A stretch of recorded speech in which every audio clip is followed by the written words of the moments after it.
যোৰহাটত মন্ত্ৰী অজন্তা নেওগৰ ঘোষণা 837 কোটিৰ বৃহৎ আঁচনিলৈ যোৰহাটলৈ আহিব মুখ্যমন্ত্ৰী ডক্টৰ হিমন্ত বিশ্ব শৰ্মা। যোৰহাটৰ কেইবাটাও অনুষ্ঠানৰ লগতে পূব যোৰহাটৰ এক অনুষ্ঠানত অংশগ্ৰহণ কৰি আজি যোৰহাটৰ অভিভাৱক মন্ত্ৰী অজন্তা নেওগে সংবাদ মাধ্যমৰ আগত কয় যে 837 কোটিৰ বৃহৎ আঁচনি লৈ যোৰহাটলৈ আহিব মুখ্যমন্ত্ৰী ডক্টৰ হিমন্ত বিশ্ব শৰ্মা। যিহেতু ৰাজ্যৰ জিলাই জিলাই আৰম্ভ হৈছে উন্নয়নৰ বৃহৎ আঁচনি, সেয়েহে 15 ডিচেম্বৰত 837 কোটি টকাৰ বৃহৎ আঁচনি লৈ ৰাজ্যৰ মুখ্যমন্ত্ৰী ডক্টৰ হিমন্ত বিশ্ব শৰ্মা যোৰহাটলৈ আহিব। যিহেতু যোৰহাট জিলাখনৰ আন্তঃগাঁথনিৰ কাম কৰিবলগীয়া আছে। জিলাখনৰ আন্তঃগাঁথনিৰ কাম সম্পূৰ্ণ হ'লে উন্নয়নৰ ক্ষেত্ৰত জিলাখন আগবাঢ়ি যাব বুলি মন্ত্ৰী অজন্তা নেওগে আজি সংবাদ মাধ্যমৰ আগত উল্লেখ কৰে। লগতে তেওঁ আৰু কয় যে গোটেই যোৰহাট চহৰৰ মাজমজিয়া যিটো পুৰণা যিটো ট্ৰাক আস্থান আছিলে, সেইটো ইয়ালৈ তেওঁলোকে ইয়াত আনিছে। ইয়াত তেওঁলোকে এই আস্থানটো ইয়ালৈ স্থানান্তৰিত হ'ল প্ৰায় 80টা তেওঁলোকে গুদাম বনাব। ব্যৱসায়ীসকলে ট্ৰাকৰ যিটো মুভমেণ্টটো চহৰৰ মাজেদি হয়, সেইটো একদম বন্ধ হৈ গ'ল। যান জঁটৰ সমস্যাটো কমি গ'ল, কাৰণ ইয়াতে লোডিং আইলেণ্ডিং চবখিনি ইয়াতেই হ'ব। কাৰণ আপোনালোকে দেখিছে যোৰহাট চহৰখনৰ গোটেই এটা ব্যৱসায়িক কেন্দ্ৰ।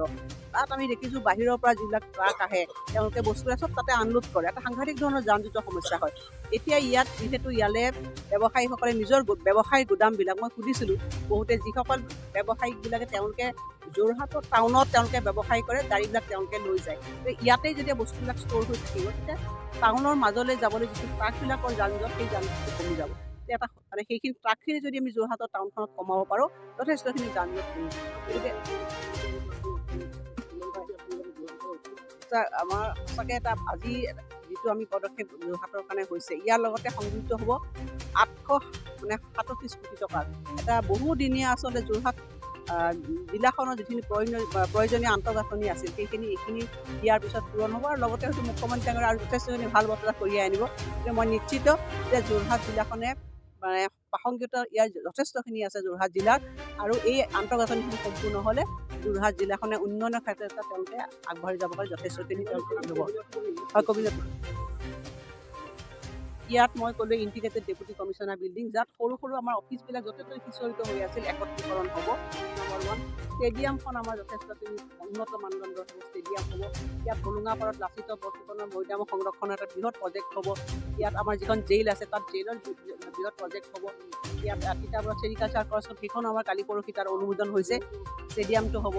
যথেষ্টখিনি ওমেন বিশ্ববিদ্যালয়খনো হ'ব।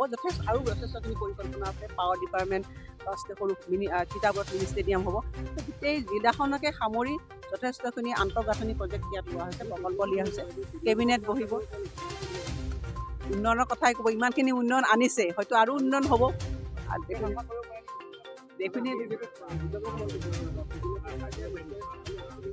চব 837 কোটি টকা এদিনতে কাম, ইয়াৰ আঁচনি শুভ আৰম্ভণি বা ইয়াৰ শিলান্যাস কৰাটো বৰ সাংঘাতিক ধৰণৰ।